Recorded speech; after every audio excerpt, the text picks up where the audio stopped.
Mr. Eggplant presents.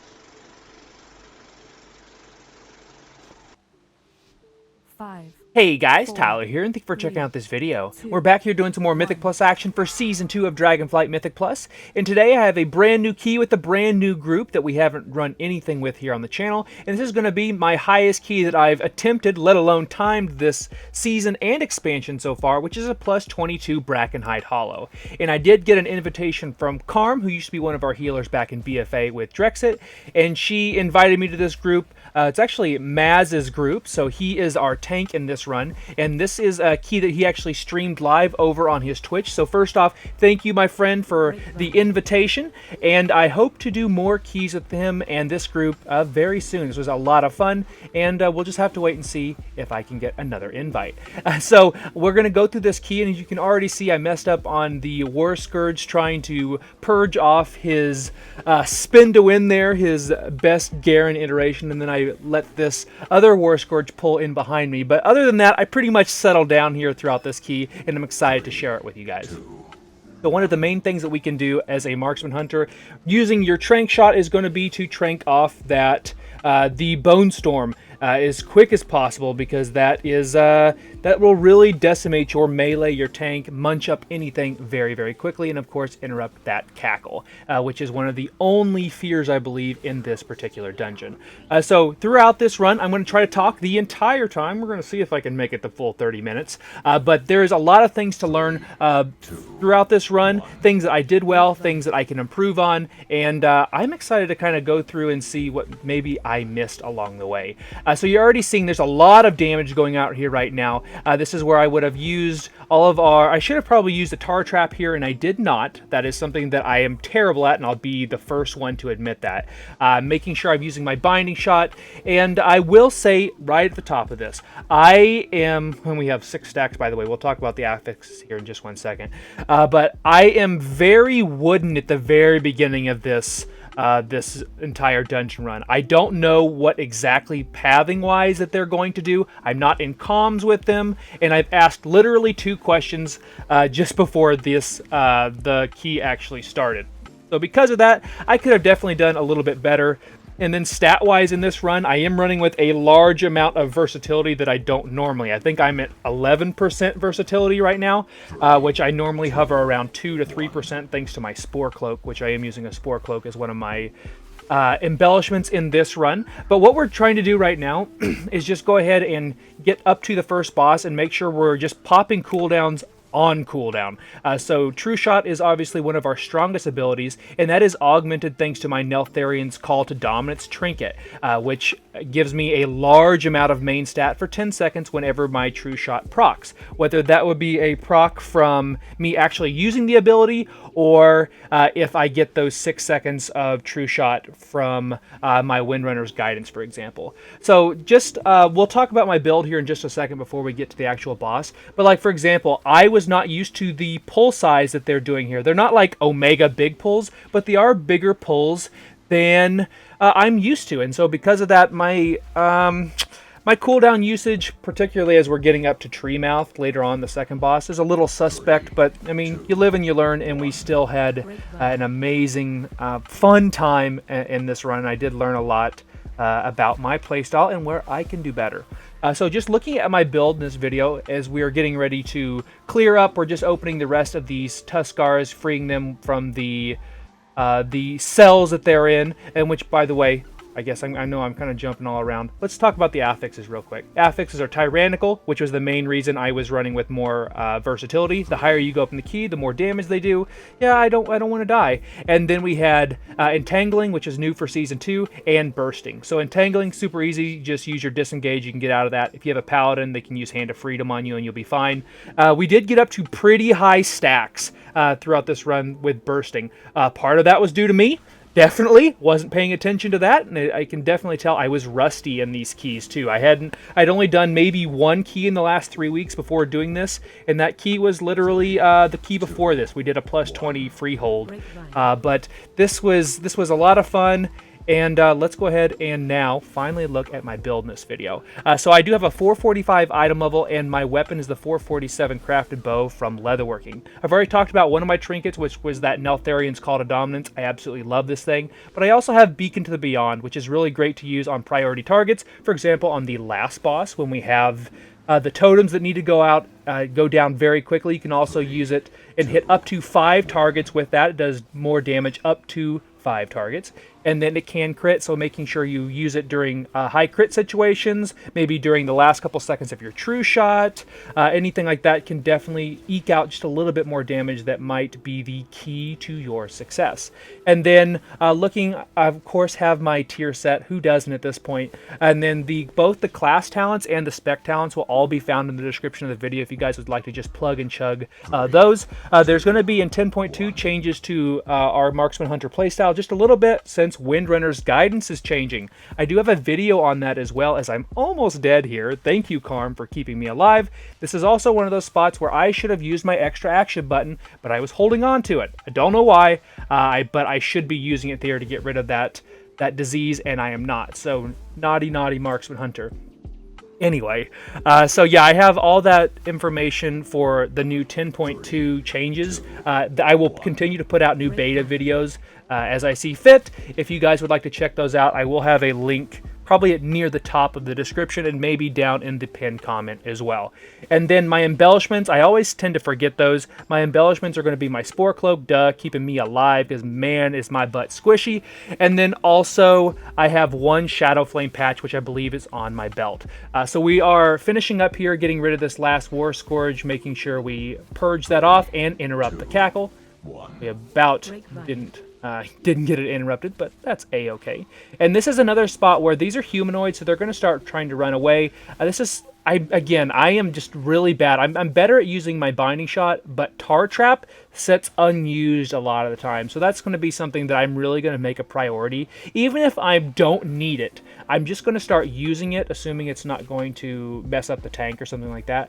I'm going to start using it just to get back in the habit, because it's been a hot minute since I've used it regularly. But this is going to be the 4th page for the Tuskar, and then we're going to get the 5th here. And this group did pull these just in a little bit out of sequence that I'm used to, but it worked just fine for my cooldowns, because you can see here my priority whenever I'm moving up to a boss is going to, particularly on Tyrannical, to make use of my careful aim bonus damage, is to have True Shot up for the pull. So here on this fight, I am going to focus Trick Totem with my extra focus bar there, but then also I am going to be doing damage on the rogue. I found that it works the best. So here we're going to go ahead and lust here in just 1 second. I need to be feigning here a little bit earlier. I kind of got globaled there a little bit, but there we go. We got it fixed, and now we have the Blade Storm is coming onto me, so I have to make sure and just fight that away. And so I am focusing Gash Tooth, but whenever I have my interrupt up, I am going to be using it, and it will go ahead, and thanks to the macro I have on there, if I have a target like Trick Totem there, it will just interrupt them and stay on the rogue. And whenever the totem comes out, as you guys can see here, we want to make sure and kill that as soon as possible. And then if you get the arrow on you, you want to make sure and have the tank be in between you and the boss. That way that they are the ones that get hit and not you. Here is where I should have been ready for this extra bit of damage, and whenever the rogue leaps to everybody, I should have went ahead and used my turtle there, and I didn't. But I don't think it ended up costing me, so it was a-okay, but in a hierarchy, maybe it would have. So here, we're actually, maybe I had a miscommunication. I actually see that they're burning down Trick Totem before Gnash Tooth. Again, that's just what happens when I'm used to the way my group does it, because we tend to do pretty good at interrupting Trick Totem because we have a Paladin tank 99% of the time. But I went ahead and I jumped over to Trick Totem to finish that off, and then I will go ahead and just put some dots on the Warrior, and we are almost done with this first boss fight. Like, we made really quick work of this entire dungeon, to be honest with you. I think we were like 15% under the timer, so we were really close to a 2 chest. And on a gosh, what was this? A 22. So that was a pretty good job by the group overall. So we're going to finish off this final of the Warband, which is going to be the Warrior, and then we're going to move up to Treemouth. And be sure and subscribe if you guys haven't already. I always love to talk to you guys, whether it be in the comments or live stream. So I do have my Twitch as well. It's just twitch.tv/MrEggplant. I haven't streamed anything World of Warcraft related over there right now, but that'll change when we get back to Season 3. It's just been really difficult for me with my job to go ahead and like literally come home and immediately turn on a stream. I've just been really bad at that. And our guild has been actually starting really late on some of our streams. Or raid nights, I should say. But here we go, get some good amount of damage. We absolutely annihilated this pack. And something that I think I need to do a better job, particularly since Glitchy has been playing an Aug Evoker, is getting within his range, because that's something that I don't do, and that's costing me damage. So those bonus damages are probably going to the tank versus me, which I'm not saying is a bad thing, because let me tell you, Maz was absolutely pumping this entire dungeon run. He did such an amazing job. But I think that had I been a little bit closer to melee range to soak up a few more of those Aug Evoker buffs, I might have been able to overtake Dark as the #1 DPS in this group. He ended up, I think he was like 191, 192, something like that, and I was 184 overall. But again, I don't think Details is accurately giving Aug Evoker their damage boost just yet. As you can see there, Creamy is like at 80k right now, but you better believe that those buffs are putting in work, and we absolutely annihilated the Rotwood section, which is the section in between bosses 1 and 2 of this dungeon. So on these oaks, we're just going to make sure that we are interrupting the breath as much as possible, and then go ahead and killing the totems when they come out here. So I got myself into a little bit of trouble thanks to my AoE there. So what we're going to do is go ahead and just continue to take down the Rot Singers, and then also work on the totems, because you can cleave off the totems, which is really nice. It looks like I thought we were going to end up getting this totem, but maybe not. Maybe it's looks like even I bailed on it after a while. But yeah, what my guild tries to do is go for the totems first. It doesn't always happen, but with this little section here, there's just a ton of variation from groups to group. So for example, we're going to pull stuff I've never pulled before. It's not right now, but it'll be here in about two pulls, I think. That there'll just be mobs I've never pulled, and you can definitely tell. I'm like, oh, I don't know, is any of this stuff different? What's going to happen? But there we go. We got 4 stacks, and Maz has his 4-stack stop DPS because, yeah, you don't want to kill yourself, which we try to do. I tried to do in several spots in this entire dungeon. So I want to make sure and stay out of the stomp there as much as possible. It's the nice thing about being ranged. And then also just interrupting that breath, like I said. So here I'm going to get myself in a little bit of trouble here in a couple of minutes, because I'm going to use a true shot just before we pull a boss. And that's a big no-no. Don't do that if you are playing a marksman hunter, because you want to front load your damage as much as possible, particularly on tyrannical fights, because you'll do most of your damage there at the very beginning for the first 30%, since you'd be spamming those true shots, and those true shots will be doing 50% more damage. So there we go, got the Cauldron thanks to having an Alchemist. I could have done that as well. And then we are going to get back into the swing of things and just do all of the damage. So we are just cleaving off of priority targets as Maz decided to mark. So we had been getting on the Rot Singer, and then I went ahead and I moved back over to the totem when the totem comes down, and then we go back to the Rot Singer, or if one of the breath needs to be interrupted, we'll jump on that. So I'm just spraying and praying at this point. I'm getting some pretty good procs of my free true shots thanks to my Windrunner's Guidance, which, by the way, currently here in 10.17, so this would be in 10.17. You have like an 11.47% chance of every time you use an aim shot, you have that 11.47% chance to get 6 seconds of true shot, and that thing can stack, and if you already have a true shot up, it just stacks on top of that. The longest true shot I've had so far, which keep in mind, if you add points to it in your tree, the base is 18 seconds. I've had it for 63 seconds right now. That is the highest I have ever seen it so far this season, but the season's ending probably here in the next month and a half or so, maybe 2. So I want to make sure and see if I can beat that 63, but that's going to be very difficult to do so. So here I'm realizing I did not go over and grab the cauldron, so I'm going to waste a little bit of time. Didn't get close enough, still didn't get close enough. There you go. Learn your range, Tyler. Jump on the tiger and get back into the swing of things. So just like little things like that I cost myself damage, that I could have, like, so here I've done literally like 50k and he's done 4 million damage. Kind of hard to keep up when you're not even in the fight. But we're going to go ahead and continue to use our cooldowns. I think this is where the boss is actually next, if I remember right. I may be off by a pull or so. I'm just looking at the fact that I just used True Shot, and I'm thinking Treemouth is dead ahead. So we'll see that here in just a second. So I used my Beacon to the Beyond. I still love Beacon. I'm going to be sad when both Beacon and Call to Dominance is gone. They're some of my favorite trinkets. Okay, so yes, I was right. If I were me and I would go and do that fight again, I don't use my True Shot there. That was so dumb of me. I want to be using True Shot now because Treemouth is going to be in that first 30% of his health for quite some time, which I could be doing more damage. And that's just something like knowing where I am and making sure I get close enough here, drop the poop puddles, and it makes the slimes, and then I just drop my volley, my explosive shot, and then kill those quickly because they do a large amount of damage very, very quickly to your tank. Actually, I think it's to everybody, but Zaft is the one who usually feels it the most. But he's consuming Maz right now, so we want to make sure and push through that as quick as possible, and then drop our volley, or excuse me, our multi-shot, so we can do more damage to the slimes and get those cleared out as quick as possible. So as you guys can see here, we just now hit 70%, and I did 118k.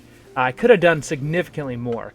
So that's something that I just need to do a better job of as a marksman hunter, to use and know my surroundings and use my abilities correctly.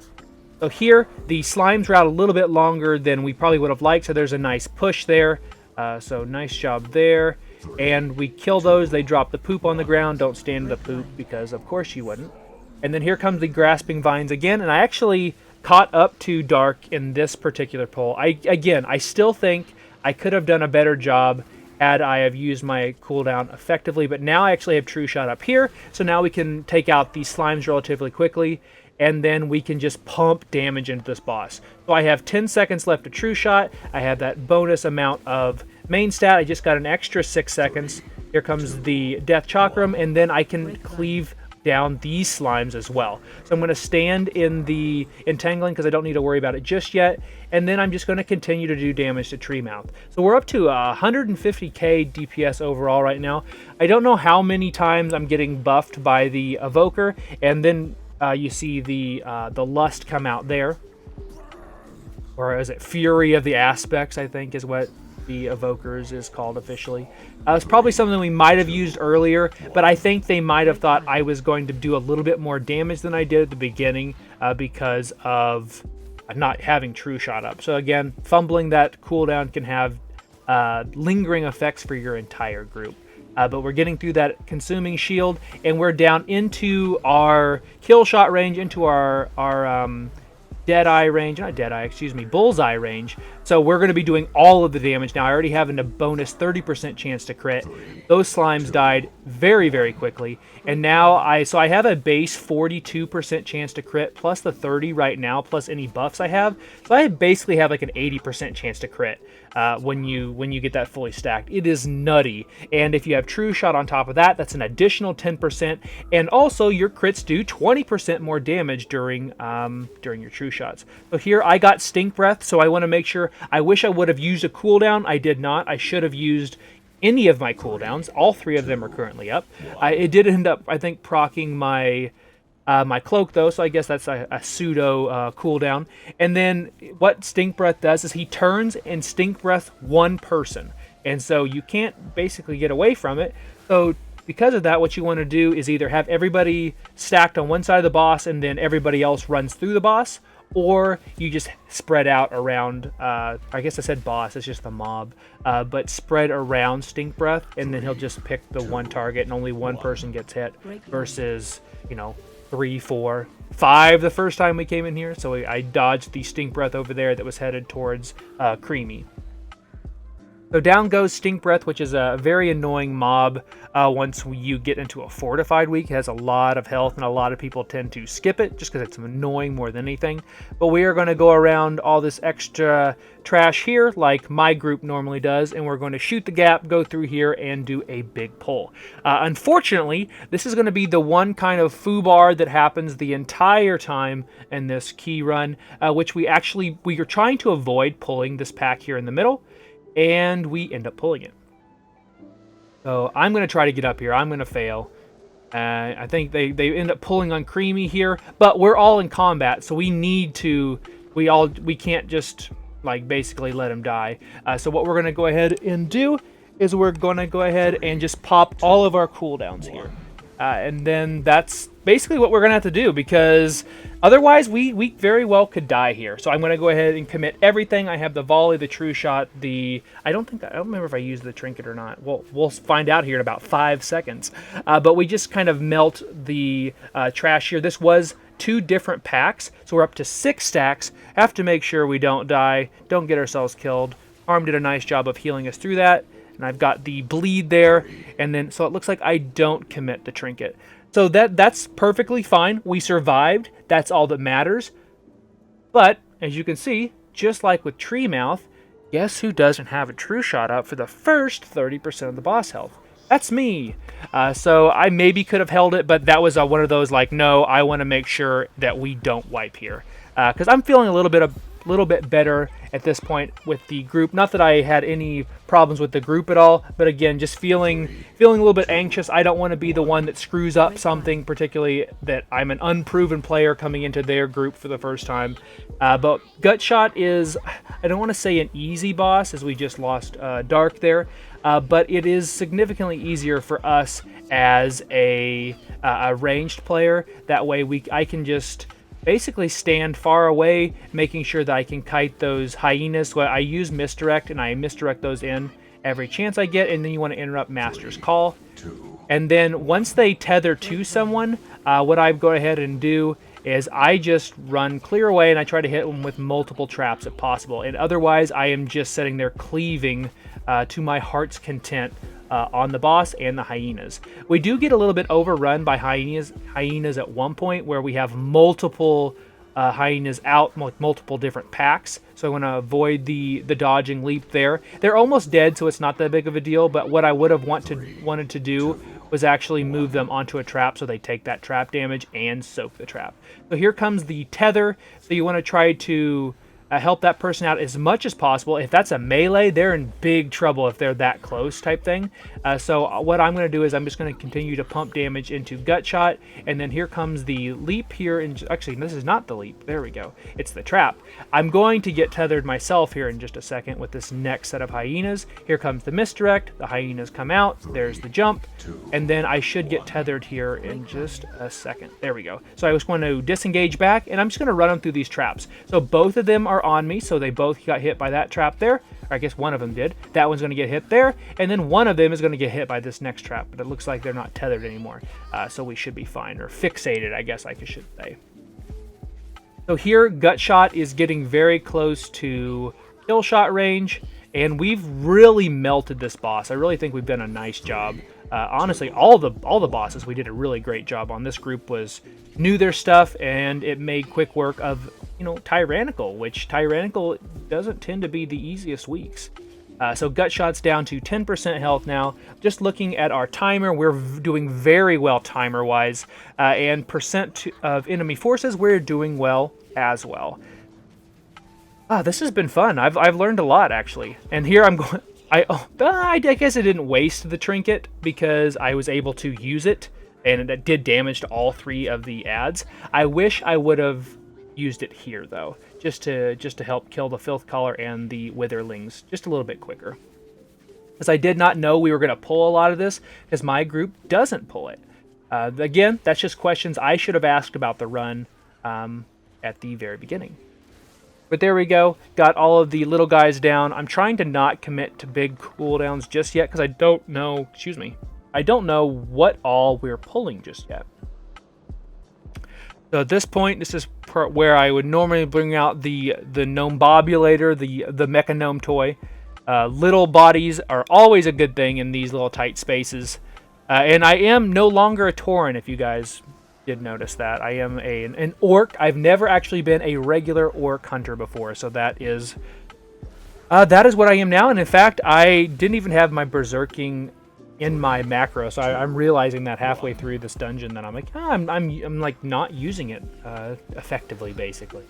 So there we got rid of. There's one more War Scourge that we're dealing with, and then we're just interrupting that cackle. And this is stuff as well that we don't normally pull with Drexit. So just little things like that were honestly a good thing. Like I enjoyed this pull. It was a little bit more streamlined, and we kind of knew exactly what forces we needed when. Because normally we'll get to this point with Drexit, and we might be a little bit short because they keep changing percents / changing, if the little flares count or not. I think that was a change in 10.1.5. It was some point this season. Sure. So there we got the cackle we need to interrupt, and let me tell you, Dark absolutely annihilated this stuff. I was keeping ahead of him for a lot of parts of the dungeon, but then we get to points like this where he absolutely just nukes my damage. So shout out to him. He did such an amazing job. Or them. Shout out to them. They did such an amazing job. All right, so we have forces. Again, looking at True Shot. It's on cooldown. That's again something that I think the biggest takeaway. There's two takeaways for this entire run: making sure that I'm using Tar Trap more, and then making sure I have True Shot up for bosses. So there is a cheat little area that's going to be behind me. It'll be behind me to the left, basically down where my Tame Beast would have been on my bar just a second ago. But I opted to just basically go around the circle and when we're on the boss. That way we don't have to worry about taking frontal damage or anything. So one of the hardest things to deal with in this fight is the constant moving, but also I guess the frontal as well if the tank doesn't face it away. But just making sure that you can go ahead and kill the totems. The totems are not easy to deal with. So here comes my True Shot, and I'm going to prioritize using True Shot on the totem if possible, and then also I'm going to use my beacon, because like I said, beacon is very important in key situations like that, like whether it be on Assad, the sparks that come out. I'm sure there's other bosses that I'm not thinking of right at the moment, but using beacon on those can be huge, particularly if you have multiple in your group and multiple of the beacons, I should say.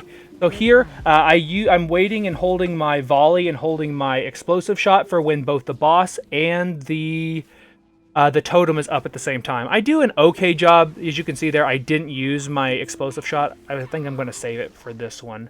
But it's got a couple seconds to arm, so I'm going to probably... Oh, I'm actually going to drop that on there. Well, it didn't end up... The boss didn't get there, but that's okay. Whenever the circles come out, it does AoE damage, so you want to make sure... To everybody. So you want to make sure and use a cooldown there if possible. And then just dodge the Entangled as you see fit. So there's the Decay Strike on the tank, and I'm just going to continue to move out of the way of the revolving circle of death. So here is where I'm going to drop a volley. Again, I just realized I didn't use explosive shot for a good portion of this boss fight. That is something that in my brain at the moment I'm like, okay, I need to save it for the next one, but I didn't use it for the next one, and that's a problem. That's something that I definitely could work on. There it goes. It finally goes out. Unfortunately, the boss did not get there. I'm going to stand in this Entangled as long as possible, bust that, and then use my heal, and then keep moving. So we are at 40%, a little less than 40% now.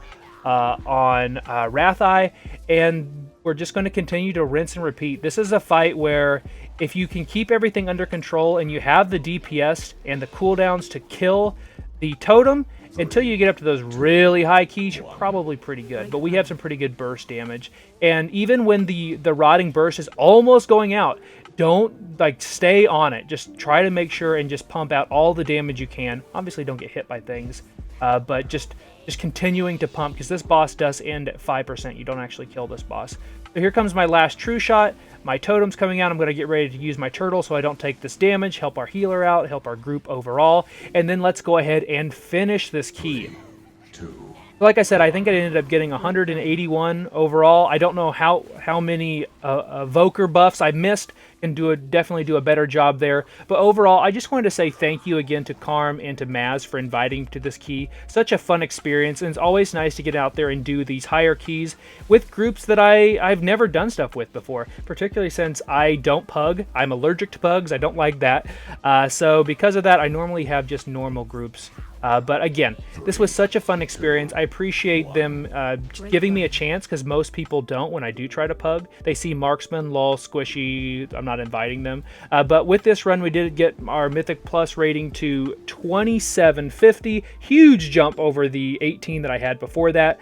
I appreciate you guys checking out this video. Consider subscribing if you haven't already, and be sure and follow me over at Twitch at twitch.tv/MrEggplant. I'll do more of these very soon. Hopefully we'll have some more higher keys. And again, go check out Maz's Twitch channel. He has quite a few, I think he's got like over 1,000 followers over there. Continue to help him grow his channel. Carm as well. I'll put their information down in the description of the video. Thanks for watching, and I'll see you next time.